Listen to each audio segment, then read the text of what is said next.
प्रधानमंत्री नरेंद्र मोदी ने मध्य प्रदेश को बड़ी सौगात दी है।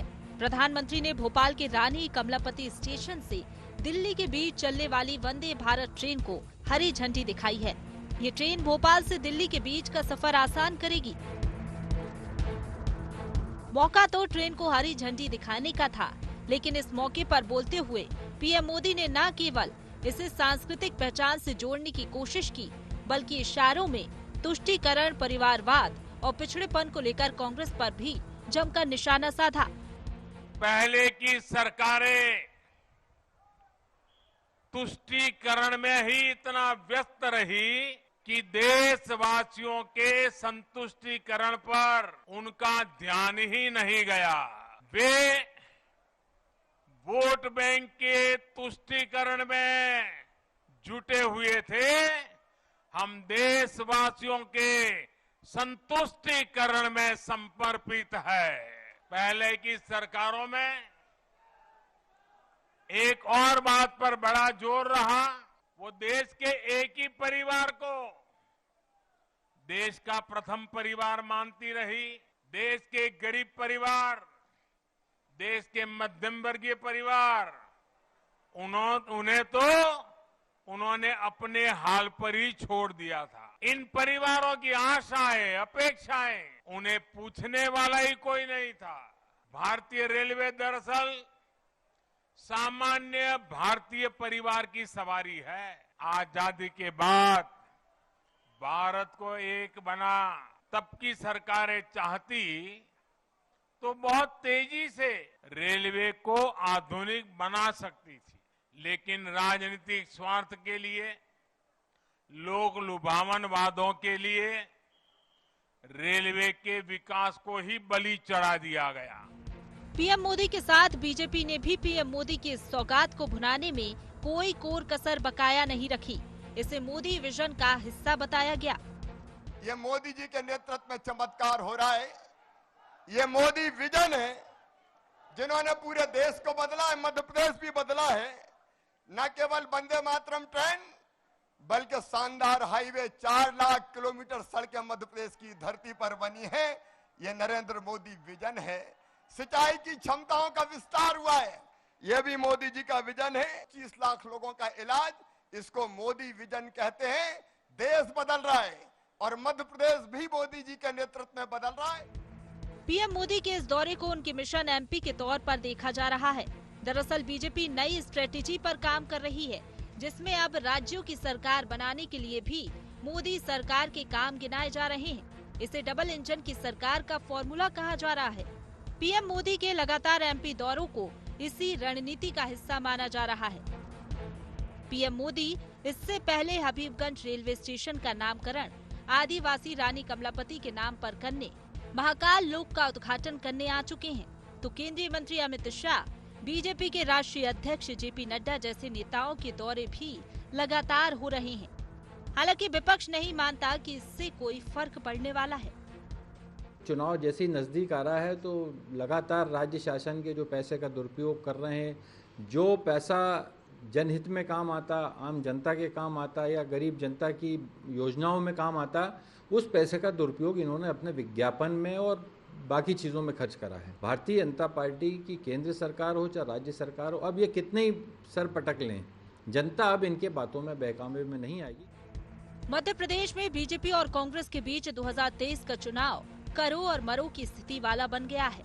2018 में मामूली सीटों के अंतर से सरकार बनाने से चूकी और बाद में तख्ता पलटकर सत्ता में आई बीजेपी किसी भी हाल में सत्ता की वापसी की कोशिश में लगी है।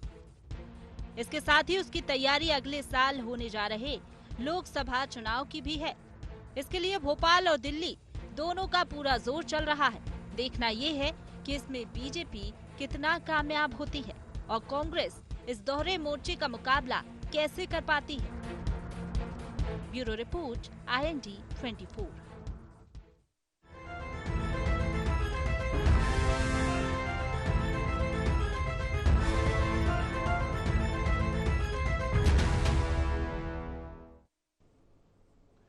नमस्कार, IND एजेंडा डबल इंजन की चुनावी ट्रेन में आपका स्वागत है।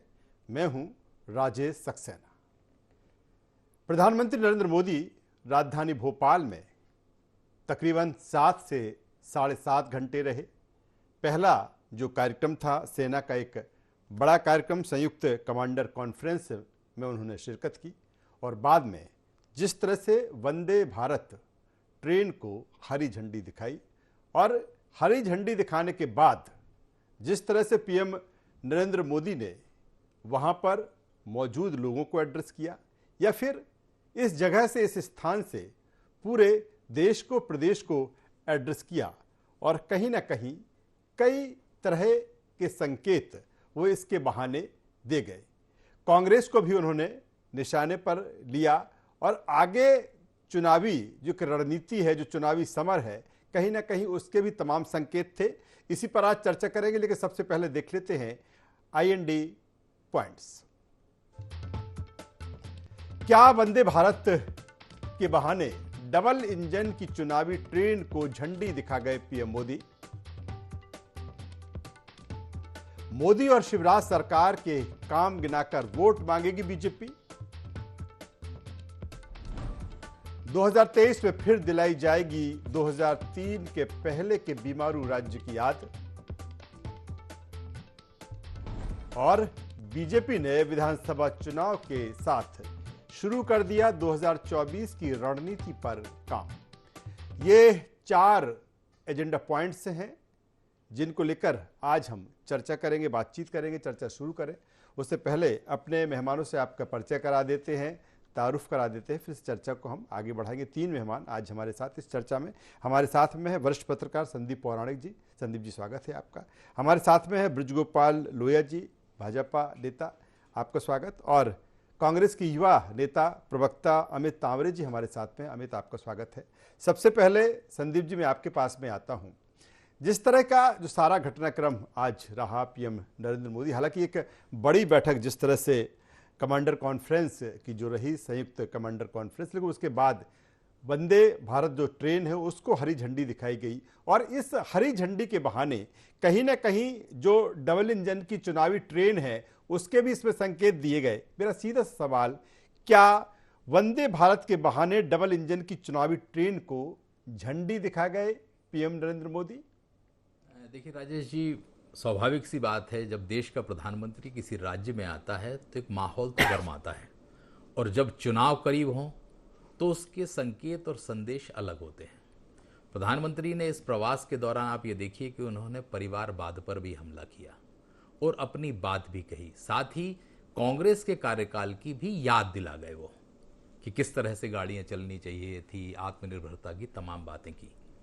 ये मुझे लगता है कि बीजेपी तो चुनावी मोड में लंबे अरसे से है, वैसे तो वो हमेशा रहती है, लेकिन पिछले हम एक पखवाड़े को देखें तो तमाम दौरे हो रहे हैं, चाहे अमित शाह का दौरा हो, चाहे जेपी नड्डा का दौरा हो, राजनाथ सिंह का दौरा हो, मोहन भागवत भी मध्य प्रदेश आए और प्रधानमंत्री आए, तो वो कहीं ना कहीं ये संकेत देने की कोशिश कर गए हैं कि देश की और प्रदेश की जरूरत है बीजेपी, देश और प्रदेश को बदलने के लिए बीजेपी की जरूरत है।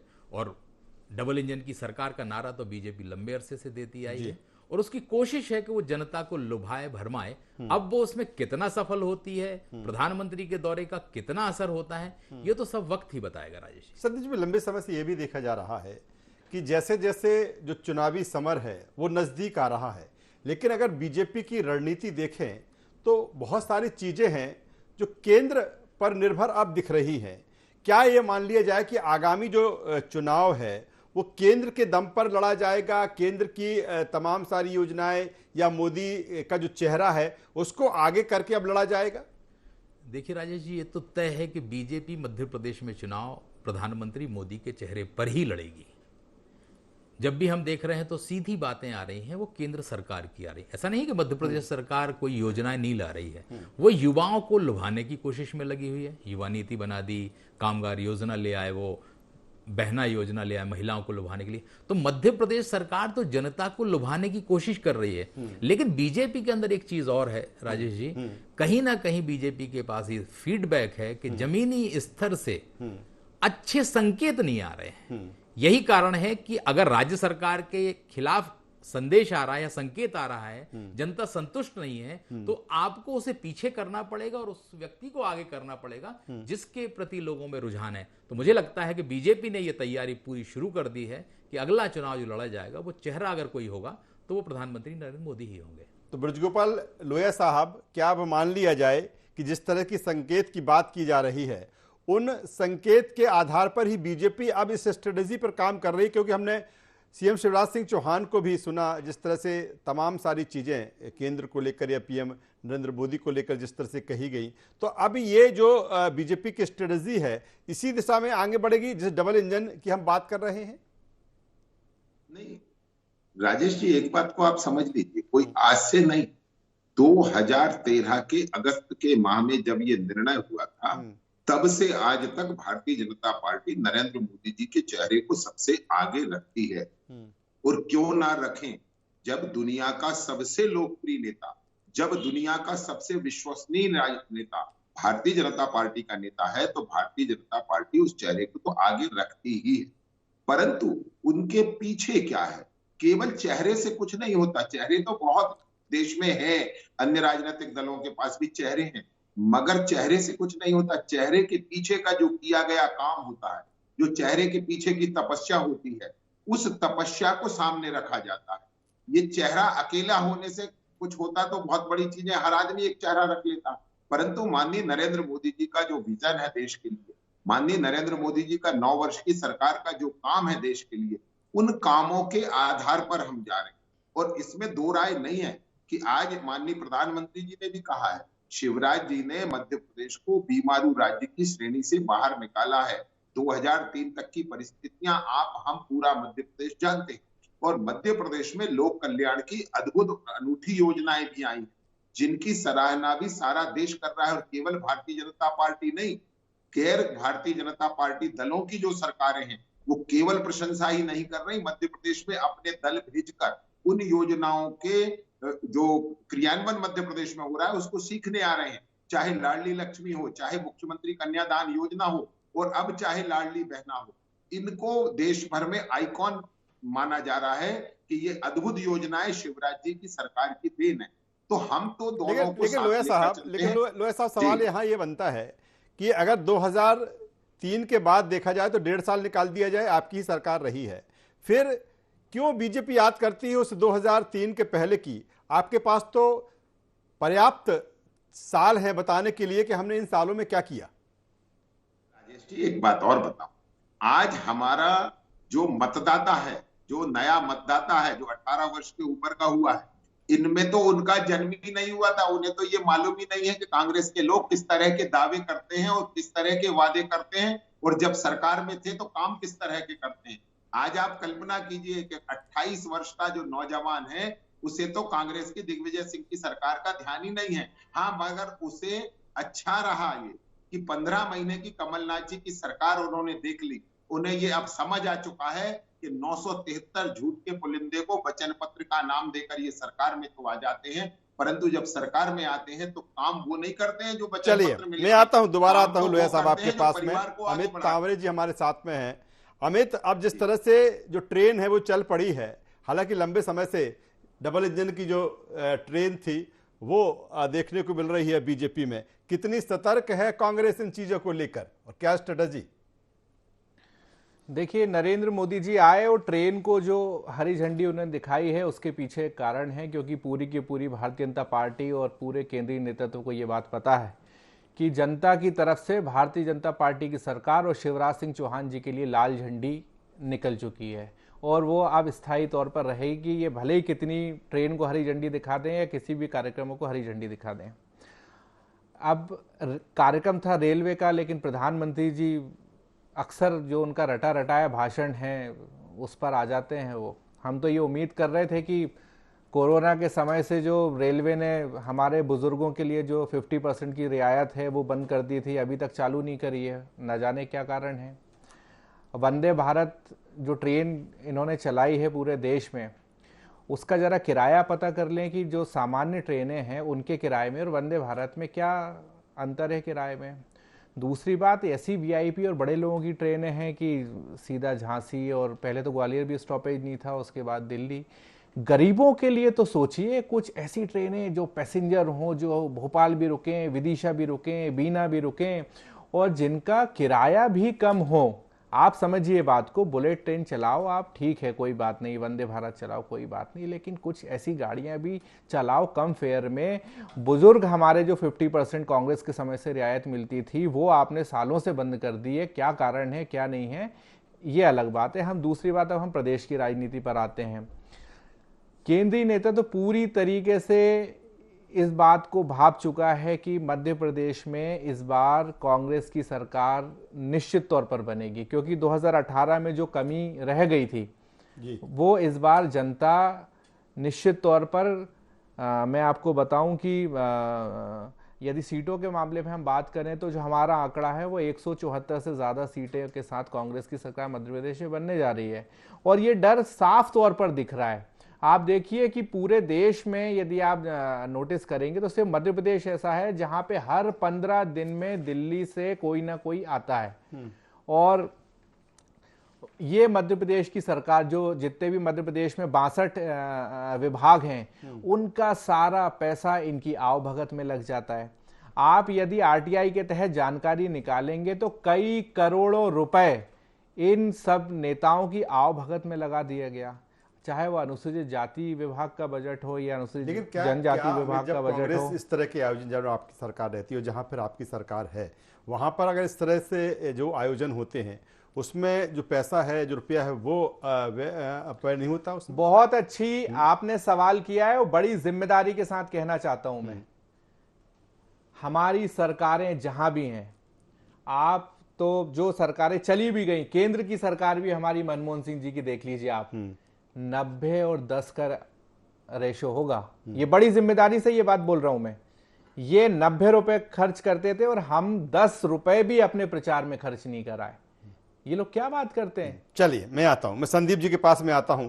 संदीप जी, अब जिस तरह की स्ट्रेटजी और रणनीति देख रहे हैं, ठीक है, हम बात 2023 विधानसभा चुनाव की कर रहे हैं, जिस तरह से एमपी में होना या छत्तीसगढ़ या राजस्थान में होना है, लेकिन क्या जो अब पूरी तैयारी है वो फोकस 2024 भी है, और खासतौर पर हिंदी बेल्ट की हम बात करें, हमने देखा छत्तीसगढ़ में किस तरह से अमित शाह वहां पर पहुंचते हैं, मध्य प्रदेश में लगातार पीएम नरेंद्र मोदी या नेताओं के जो दौरे हैं वो लगातार चल रहे हैं, राजस्थान में भी इस तरह की स्थिति है। क्या बीजेपी की केंद्रीय नेतृत्व की ये रणनीति है कि जो हमारे हिंदी भाषी बेल्ट है, जहां एक बेहतर परफॉर्मेंस जो बीजेपी करती आई है उसको बरकरार रखा जाए, फिर आगे की जो रणनीति है उस पर काम किया जाए? देखिए राजेश जी, कोई भी राजनीतिक दल हो जो केंद्र में सत्ता में होता है, उसकी कोशिश यही होती है कि उसके हिस्से में ज़्यादा से ज़्यादा राज्य आ जाएं। और जहाँ तक बीजेपी की बात है, हिंदुत्व को लेके चलती है, भगवा को लेके चलती है, तो उसकी कोशिश है कि हिंदी भाषी बेल्ट पे तो उसका कब्जा ही रहे।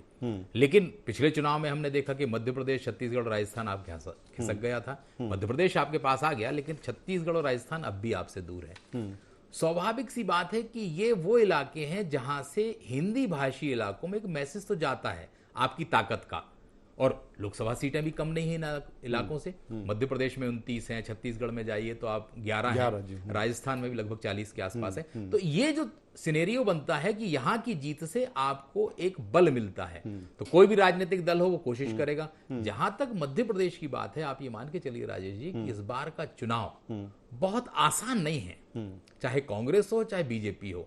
दोनों 2018 को हम लोगों ने देखा है, 2018 के बाद स्थितियां और बदली हैं, वो और निकट का हो गया। जैसे 114 और 109 पे आके ठहर गया था, मुझे लगता है 110 और 111 की स्थिति है आज की तारीख में।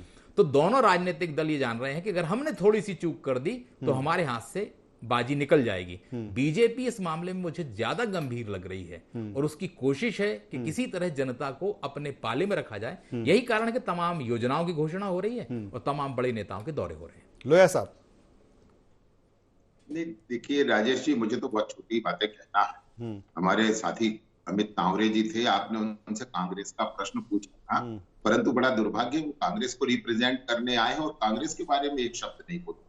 हमारे आलोचना करने की बात मत कीजिए, हम तो अपना काम लेकर जा रहे हैं, जो आपने जिसको एजेंडा पॉइंट्स में रखा है कि हम नरेंद्र मोदी जी के सरकार के काम और शिवराज जी के सरकार के काम को लेकर जनता के बीच में जा रहे हैं।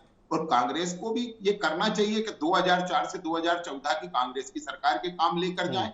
2093 से 2003 तक की दिग्विजय सिंह की सरकार के काम को लेकर जाएं और ये अभी जो 16 महीने आप सरकार में आए थे इस काम को लेकर जाएं। लेकिन आप ज्यादातर लोया साहब, ज्यादातर बीजेपी दिग्विजय सिंह सरकार की बात करती है, कमलनाथ की बात नहीं करती है। मैंने पहले भी कहा था कि आप बीमारू राज्य की बात करते, अपना जो समय रहा है वो नहीं बताते। कैसी बात, मैं बता रहा हूं आपको। आप केवल 15 महीने सरकार में आए थे, आप देख लीजिए कि उस दौरान क्या क्या हुआ। और इनके नेताओं के साथ एक बड़ा दुर्भाग्य है कि कांग्रेस के तत्कालीन राष्ट्रीय अध्यक्ष राहुल गांधी जी मध्य प्रदेश में आए थे, चित्रकूट में गए तो वहां कह दिया मेड इन चित्रकूट होगा, भोपाल में आए थे तो बोल दिया मेड इन गोविंदपुरा होगा, मंदसौर गए थे तो वहां कह दिया मेड इन मंदसौर होगा। तो अब ये किस मुंह से मध्य प्रदेश आए, ये बड़ा गंभीर संकट। मैंने जो आपसे पहले कहा था कि हर चेहरे के पीछे उसका काम होता है, उसका विजन होता है, तो उसके आने में माननीय प्रधानमंत्री जी जब यह आते हैं तो उनके चेहरे के पीछे एक मजबूत रणनीति है। वो कहीं झूठ बोल कर नहीं जा रहे हैं, कहीं लोगों को गुमराह करके नहीं जा रहे हैं, वो जो कहकर जा रहे हैं। और जो अभी चर्चा कर रहे थे तावरे जी की वंदे भारत में, तो मैं उनको याद दिलाना चाहता हूं कि ये देश अब बदल चुका है। अमित तावरे जी, मुद्दों को आप ठीक ढंग से समझिए कि ये देश अब हवाई चप्पल पहनने वाला व्यक्ति हवाई जहाज में सफर करना है। ये देश बहुत बदल चुका है। लोगों को आज ये समझ आ रहा है कि मेरा दिया हुआ पैसा राष्ट्र के निर्माण के भी काम आ रहा है और विकास के काम भी आ रहा है। और जो अभी आप कह रहे थे, आपको याद नहीं होगा शायद, मुझे लगता है आपकी जानकारी में ना हो, कि ये 4 कदम सूरज की ओर चलने वाला विज्ञापन दिन भर टीवी पर भारत की जनता देखा करती थी, जो कहीं 1 कदम आगे नहीं बढ़ा और 4 कदम सूरज की ओर आप जाते रहे और विज्ञापनों पर पैसा खर्च करते रहे। हाँ, मनमोहन सिंह जी का चेहरा आपने जरूर आगे नहीं किया, क्योंकि उन्हें आपने कभी नेता माना ही नहीं। आपने तो श्रीमती सोनिया गांधी जी का चेहरा आगे करके चल रहे। चले, हाँ, हमारे पास एक प्रधानमंत्री है, मजबूत प्रधानमंत्री अमित तावरे जी, इसलिए वो हर जगह जाते हैं और जिम्मेदारी के साथ अपना पक्ष रखते हैं। चलिए, अमित तावरे बीजेपी की बात कर रहे हैं और डबल इंजन की सरकार की भी बात कर रहे हैं। और अगर देखा जाए तो एक मोदी जैसा चेहरा बीजेपी के पास में, दूसरी तरफ अगर हम मध्य प्रदेश की बात करें तो लगातार जिस तरह से बीजेपी की यहाँ पर सरकार रही है, कांग्रेस की क्या स्ट्रेटजी, अगर मध्य प्रदेश की भी बात कर ले तो अभी भी चेहरे को लेकर जिस तरह से तमाम तरह की चकल्लस देखी गई। केंद्रीय नेतृत्व की हम बात कर ले तो केंद्रीय नेतृत्व का भी कोई इस तरह का रुख अभी तक नहीं दिखा। क्या एक स्ट्रेटजी है केंद्र और राज्य को लेकर कांग्रेस की?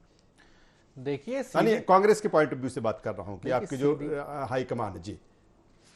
देखिए, कमलनाथ जी जैसे परिपक्व नेता हमारे पास हैं, इसका एक उदाहरण बताता हूं मैं आपको। 2018 के विधानसभा चुनाव से 6 महीने पहले माननीय कमलनाथ जी की नियुक्ति हुई और वो मध्य प्रदेश कांग्रेस के अध्यक्ष बने। 6 महीने में उन्होंने घर बिठा दिया भारतीय जनता पार्टी को। अब कमलनाथ जी का जो मध्य प्रदेश की राजनीति का अनुभव है वो है 5 साल 6 महीने का। तो जो डर है वो भारतीय जनता पार्टी में स्वाभाविक है। दूसरी बात, नरेंद्र मोदी जी आ जाएं, अमित शाह जी आ जाएं या कोई से भी जी आ जाएं, मध्य प्रदेश की जनता ये जान चुकी है कि आप तो सुबह आओगे और शाम को विमान से चले जाओगे, अमित शाह जी, नरेंद्र मोदी जी। लेकिन ये बताइए मोदी जी, हमने लगातार भरोसा करके जिस शिवराज सिंह चौहान जी को 4 बार मुख्यमंत्री बनाया, उन्होंने हमको क्या रिटर्न दिया? मध्य प्रदेश आज हर मामले में पिछड़ा हुआ है। मध्य प्रदेश का युवा रोजगार मांगता है। आज उनको जब चौथे टर्म जब समाप्ति की ओर है, अब कुछ महीनों बाद आचार संहिता लगने वाली है, अब उनको बहनों की याद आ रही है, हम 1000 रुपए देंगे। अरे भैया, आप कई जिलों से जो मांग आ रही है कि आप ये सब ना देकर सिलेंडर फ्री दे दो हमको, लेकिन वो सब नहीं करेंगे। ये जो इन्होंने मध्य प्रदेश को 18 साल तक लूटा है, वो बच्चा जब शिवराज सिंह चौहान जी ने पहली बार शपथ ली थी, उसको बातों की जरूरत नहीं है शिवराज जी। आज वो अपनी डिग्री लेकर इधर उधर भटक रहा है। आज उसको मध्य प्रदेश में कहीं नौकरी नहीं मिल रही। आज 18 साल के बाद भी उसको दिल्ली, मुंबई, बेंगलोर, हैदराबाद की ओर जाना पड़ रहा है। आज उसके बुजुर्ग माता पिता आंखों में आंसू लिए बैठे हैं। कमी है, लोया साहब कुछ कह रहे हैं 30 सेकंड में जी। सिर्फ 30 सेकंड में ये कहना चाहता हूं कि फिर भी अमित जी वो अपनी बात नहीं कह पाए, मगर मैं अपनी बात कह देता हूं कि अमित तावरे जी जरा रिकॉर्ड देख लीजिए 2003 का मध्य प्रदेश का बजट। अरे 2003 में हम तो 51 से लेकर हम तैयार हैं, आप बताइए तो। मैं फिर बता रहा हूं। अरे आप बताइए कब की बात करूं? क्या मैं नेहरू जी की बात करूं? मैं तो नेहरू जी को लेकर भी तैयार हूं। आज जिस स्मार्ट सिटी की आप बात करते हो, जवाहरलाल नेहरू जी ने वो स्मार्ट सिटी दी थी भेल को लेकर। यस, भोपाल में आज आप बैठे हो, आज तो सिर्फ बातें करते रहते हो स्मार्ट सिटी की। 15 महीने की आप बताओ, लाल बहादुर शास्त्री जी की बात करूं, इंदिरा गांधी जी की बात करूं, चलिए, राजीव गांधी जी की बात करूं, चलिए, अब आपको बताओ किस मुद्दे को लेकर बात करना है? चूंकि वक्त की कमी है और तीनों मेहमानों का मैं यहां पर शुक्रिया करूंगा।